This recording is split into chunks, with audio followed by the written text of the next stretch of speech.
A man gets in his car in Rotorua, New Zealand, in early February of 1989. The drive to Auckland is 200 kilometres, 3 hours under normal conditions. He arrives, but when he arrives, it is 10 days later. His watch has stopped, and he is sitting in a restaurant watching strangers to remember how to hold a fork. He says he was taken to another planet and shown a city with no animals, no sound, and a library built inside a crystal pyramid. He published it under his own name. I went looking for anything outside his memory that could confirm or collapse that. A police report, a hospital record. The only physical evidence, 2 crystals and pages from a sketchbook, disappeared from his apartment before anyone could examine it. This is the 10 days, what he says filled them, and what is left when you try to check. Start with what can be measured. Alec Newald, New Zealand, early February 1989. He got in his car in Rotorua and drove toward Auckland, 200 kilometres north. He noted heavy fog that morning and said he was driving slower than usual. Under normal conditions, 3 hours. In fog, 4. He arrived in Auckland, but when he arrived, his body was wrong. He was exhausted in a way that a 3-hour drive could not explain. His heart was racing, his mouth was dry. He got lost on streets he had known most of his life, as if the city had been rearranged while he was on the road. He stopped to eat. He sat in a restaurant and found himself watching the people at the next table, studying them, to relearn how to hold a knife and fork in his hands. That is not a metaphor. He describes it as a mechanical problem, his fingers not knowing what they had always known. His wristwatch had stopped. His car clock had stopped at the same time. 10:30 in the morning. He went to bed thinking it would pass. It did not pass. The next day he checked the date and learned that it was not Tuesday. It was Thursday, the following week. 10 days had gone somewhere between Rotorua and Auckland on a road that takes 3 hours. I looked for external confirmation of those 10 days, an employer who noticed an absence, a family member who raised an alarm, a missing person report, a phone log. I could not find one in any published source.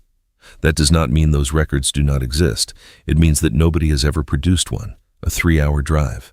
10 missing days, 2 stopped clocks, and a man who had to relearn his cutlery. In the days that followed, Newald's car started failing. Rather than spend a fortune fixing it, he sold it cheaply. When he cleared out his belongings, he found 2 things he could not account for. 2 small crystals of pyrite, a mineral known as fool's gold, and his sketchbook, which he always carried, now filled with drawings and symbols he did not remember putting there. Then the men came. 2 of them, at his door. One identified himself as a scientist with the DSIR, a real New Zealand government agency until it was restructured in 1992. The other had a British accent and, according to Newald, carried a second card from the Royal Institute of International Affairs. They asked about the car.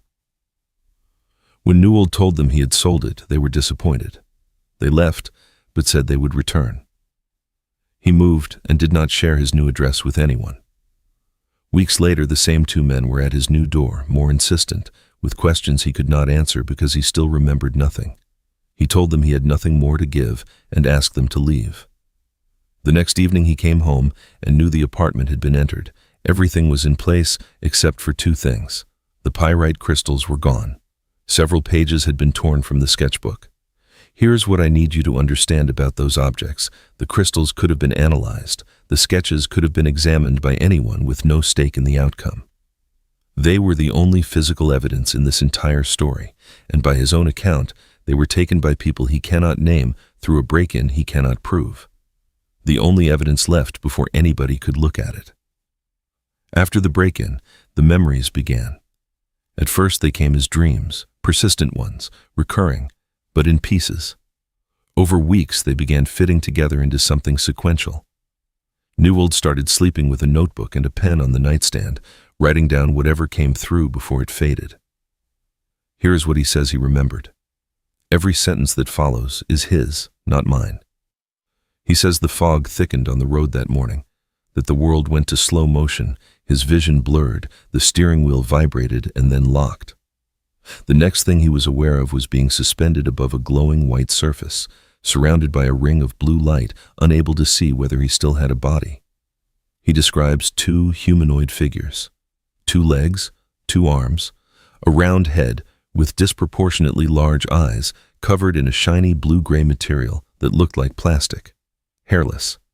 They communicated without speaking, and he understood he was meant to follow. He was placed inside a transparent cabinet and fitted with a suit identical to theirs, seamless, covering everything. He was introduced to a woman who called herself Millie, who told him telepathically that he was on a vessel they called a lightship. He was brought before a small being with what Newald describes as an overpowering presence, one of the figures they called elders, who told him he could choose whether to return to Earth. He was assigned a companion named Zeena, who would be his guide for the remainder of the time. Everything in this section is from a self-published book called CoEvolution.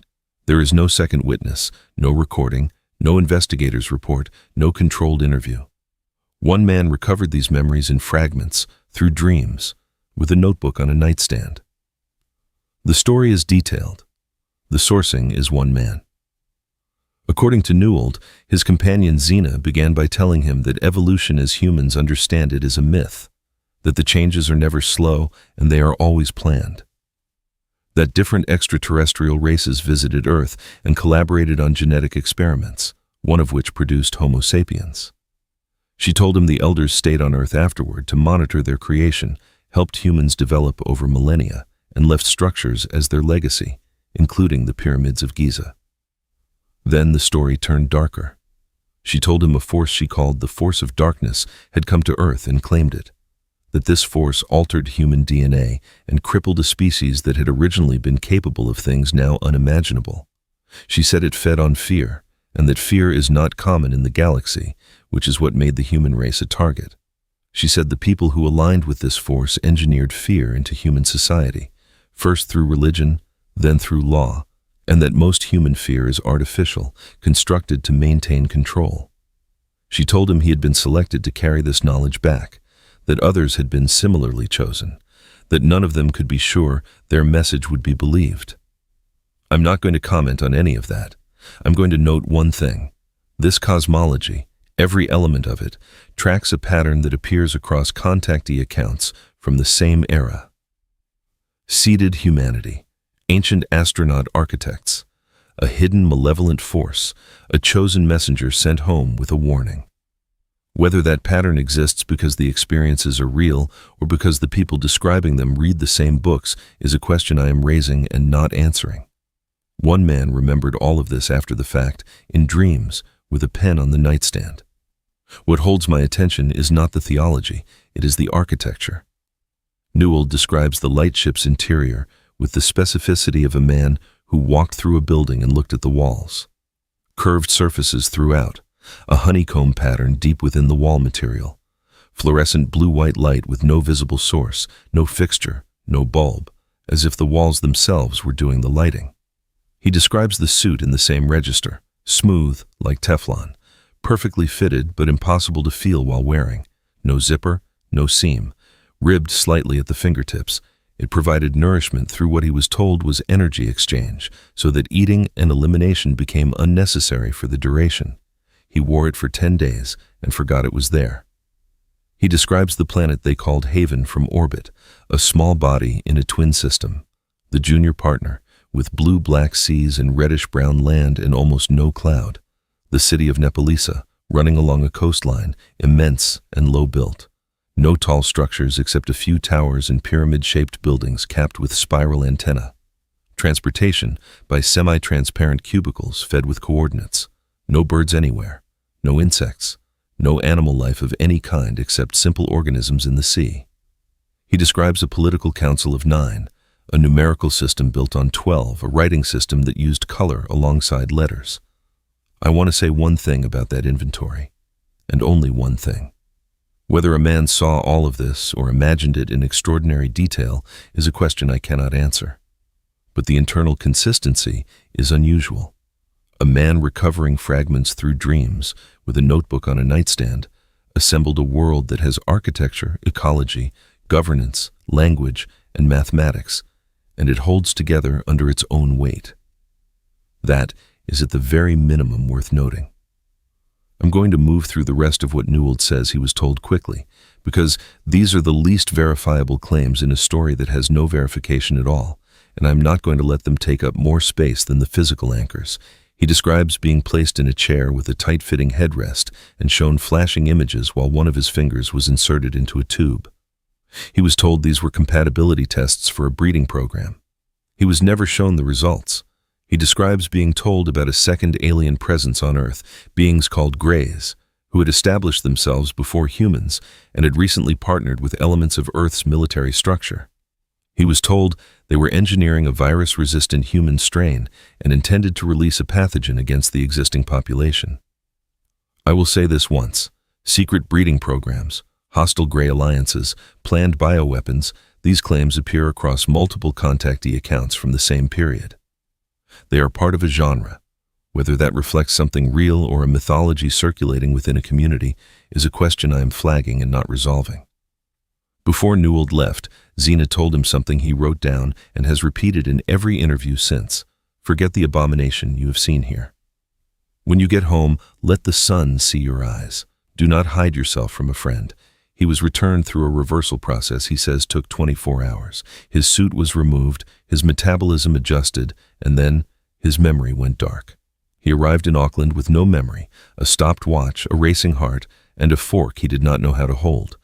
This is the section I have been building toward, and it is not about aliens. It is about paperwork. 10 missing days should leave a mark that does not depend on the missing person's testimony. An employer would notice. A family member expecting him in Auckland on Monday would have started calling by Wednesday. A landlord, a friend, a client. Somebody who was waiting for the man and had to wait 10 days longer than expected. I looked for any of that. A police report, a missing person inquiry, a filed absence, a phone log. Anything in the public record showing someone independent of Newald noticed he was gone for a week and a half. I could not find one. I'm not saying they do not exist. I'm saying no journalist or independent researcher has ever reported locating one. The car, the one object that might have shown anomalous readings, was sold before the DSIR men arrived and has never been traced. The pyrite crystals in the sketchbook pages are gone. I put the memory question to a woman I'll call Faulkner, a composite of the psychologists and missing time researchers who spoke to me and would not be named, and who is not commenting on Newald's case specifically.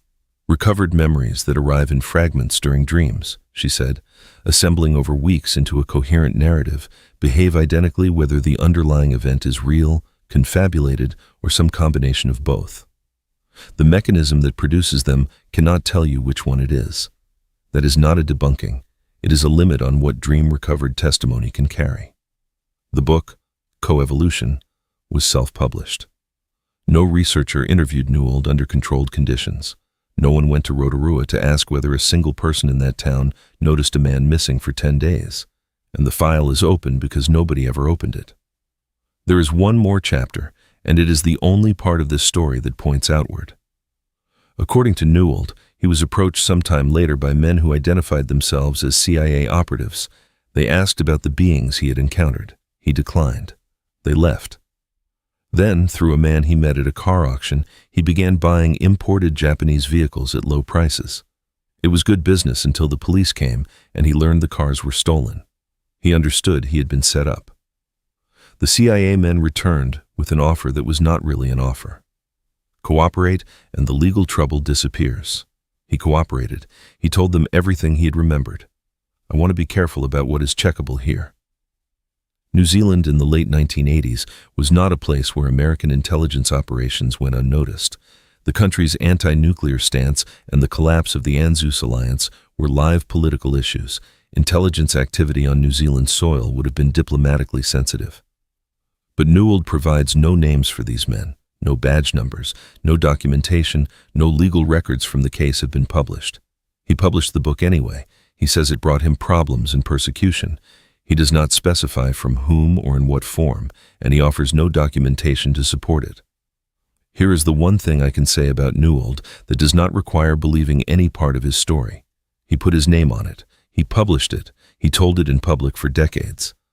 That does not make the story true, but it makes him accountable to it in a way that an anonymous account never is. A man told a story, signed it, and kept telling it. That is the whole of what is on the record. 10 days, 200 kilometers, 2 stopped clocks, 2 pyrite crystals, gone. A sketchbook, stripped. 2 men at a door carrying credentials from an agency that no longer exists. 1 book, self-published, extraordinarily detailed, and never investigated by anyone outside the community that wanted it to be true. 10 days is not a feeling. It is a calendar. It is a week and a half of meals not eaten and phone calls not made and doors not opened. Somebody should have noticed, and if somebody did, that record has never been found. The honest question was never whether Alec Newald was taken to another planet. It is why a man published a 400-page answer to a 10-day question, and nobody ever thought to check the 10 days. A stopped watch, a fork held wrong, 2 small crystals of fool's gold, 10 days on a 3-hour road. Nobody checked the road.